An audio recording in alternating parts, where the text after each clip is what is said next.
जातींमध्ये म्हणता येईल. मला जातीवाद करायचा नाही आहे, पण तरी जो फरक आहे तो आहे, फॅक्ट आहे.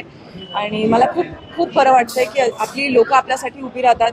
म्हणून ज्या कोणी मुली अशा प्रकरणात सहन करत असतील अशा गोष्टी, त्यांनी प्लीज सहन करू नये.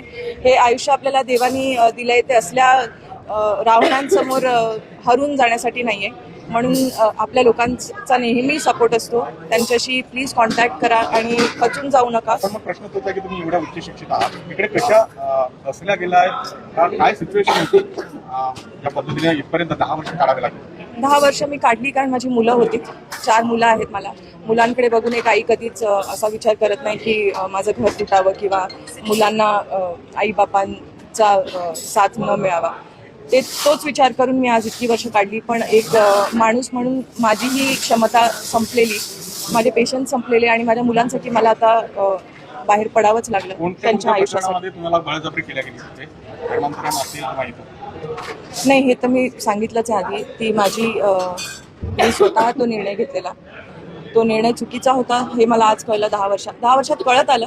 पण आज मी फायनली ही स्टेप घेतली आहे माझ्या मुलांसाठी, माझ्या पुढच्या चांगल्या आयुष्यासाठी. आणि आपली ही लोकं सगळी आहेत ती माझ्यासोबत आहेत, खंबीरपणे उभी आहेत. म्हणून आज मी ही स्टेप घेऊ शकते. शेवटचा प्रश्न, खरं तर तुम्ही नव्या पिढीला रिप्रेझेंट करताय.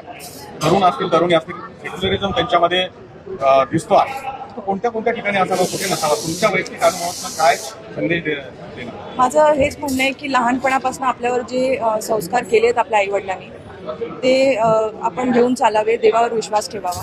आणि देव नेहमीच जर कोणाबरोबर वाईट होत आहे तर नक्कीच देव त्यांच्यासोबत असतो. म्हणून इतरांच्या बोलण्यावर जाऊन किंवा त्यांच्या प्रोपगँडामध्ये फसून कुठचेही निर्णय घेऊ नये. सनातन धर्म हे आपला धर्म आहे आणि हे मी ठामपणे सांगते की त्याच्याशिवाय दुसरं कुठचाच धर्म तितका महान नाही.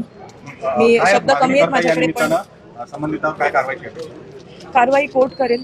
माझी केस चालू आहे. मी निर्णय कोर्टाकडे